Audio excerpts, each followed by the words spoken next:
Me like a Hellcat.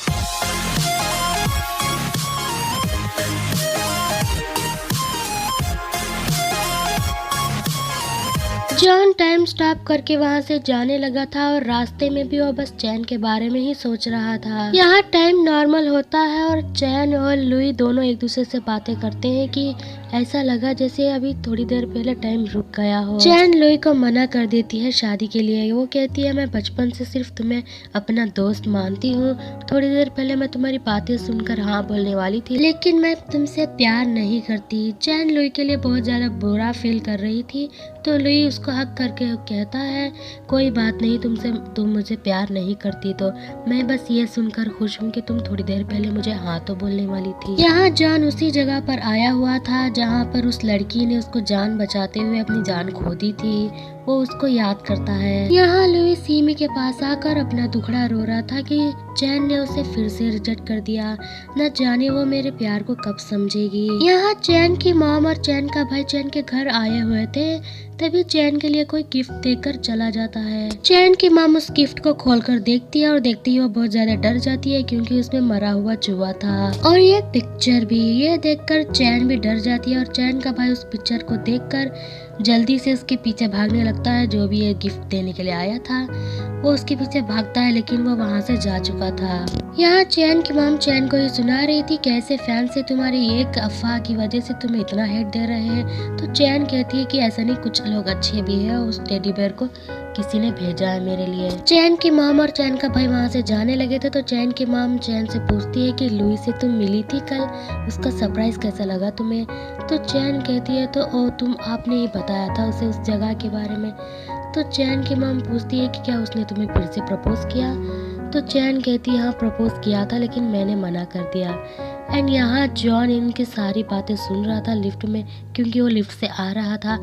वो ये सुनकर बहुत खुश होता है और बहुत ही छोटी सी स्माइल देता है। जॉन लिफ्ट से बाहर आता है तो चैन जॉन को इन दोनों से इंट्रोड्यूस करवाती है, लेकिन चैन की मॉम बहुत ज्यादा ही फ्री हो रही थी तो वो उन दोनों को वहाँ से भगा देती है। नेक्स्ट सीन में हम देखते हैं सीमी अपने भाई से उस केस के बारे में बात कर रही थी और वो कहती है कि आपके रूम में मुझे ये पिक्चर मिली, ये किसकी है। यूरिक कहता है कि मेरे रूम में इस तरह मत जाया करो, इस केस के बारे में कुछ भी इधर से उधर नहीं होना चाहिए, और वो इस केस के बारे में कुछ भी नहीं बताता। एंड यहाँ ये दोनों पुलिस ऑफिसर जॉन से पूछताछ कर रहे हैं। एंड ये पुलिस ऑफिसर कहता है कि उस दिन तुम इतनी तेजी से क्यों भागे वहाँ से। तो जॉन कहता है कि मुझे कुछ जरूरी काम था। वो दोनों पूछते हैं कि तुम उस शिप में क्या कर रहे थे। तो जॉन कहता है कि मैं उस शिप में नहीं था, मैं उस वक्त अपने घर में था। आप चाहो तो मेरे फ्लैट की सीसीटीवी फुटेज देख सकते हो। एंड ये दोनों पुलिस ऑफिसर सीसीटीवी फुटेज देखते हैं जिसमें जॉन अपने घर में जा रहा था लिफ्ट से। ये दोनों कहते हैं कि एक इंसान एक ही वक्त पर दोनों जगह पर कैसे हो सकता है, क्या हमने पहले जिसे देखा था वो कोई और है। यहाँ सीमी के ड्रामा का शूट शुरू हो गया था और वो बहुत अच्छा कर रही थी और सभी लोग उसकी बहुत अच्छी तारीफ भी करते हैं और बहुत ज्यादा खुश भी होती है। चैन जॉन को मैसेज में कहती है कि देखो तुम अब तो मेरे मैनेजर हो, तुम फोन ले लो, जब भी मुझे तुम्हें फोन करना होता है तुम्हारे पास फोन नहीं होता।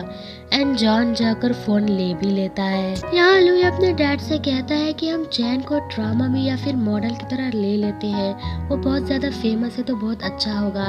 लेकिन लुई के डैड को ये बिल्कुल पसंद नहीं, वो उसके ऊपर बहुत ज्यादा गुस्सा करते हैं और उसको मारने भी लगते हैं। यहाँ जॉन अपने फोन से चैन को कॉल करता है तो चैन कहती है अच्छा तुमने फोन ले लिया, तुम कहाँ पे हो और जल्दी मेरे घर पे आओ। जॉन घर पे आ जाता है और ये दोनों बैठकर खाना खा रहे होते हैं सीमी का ड्रामा देखते हुए। चैन कहती है कि कैसे कर रही है ये ड्रामा में एक्टिंग, मैं होती तो क्या करती, इससे मुझसे क्लासेस ले लेने चाहिए थे। मेरे ख्याल से इस ड्रामा की रेटिंग आएगी 5, लेकिन रेटिंग तो देखो कितनी आती है। सीमी के ड्रामा की रेटिंग बहुत ज़्यादा अच्छी आई थी तो वो बहुत ज़्यादा खुश होती है। यहाँ जॉन का फ्रेंड जॉन से बहुत ज़्यादा गुस्सा थे। ये कहते हैं कि मैं इतने सालों से तुम्हें बोल रहा हूँ फ़ोन ले लो फ़ोन ले लो, मेरे कहने पर तो तुमने फ़ोन नहीं लिया, लेकिन एक लड़की के कहने पर फटाक से ले लिया। यहाँ चैन का मैनेजर चैन को योरा का क्लच वापस देने के लिए आया था, वो कार में ही इसको भूल गई थी।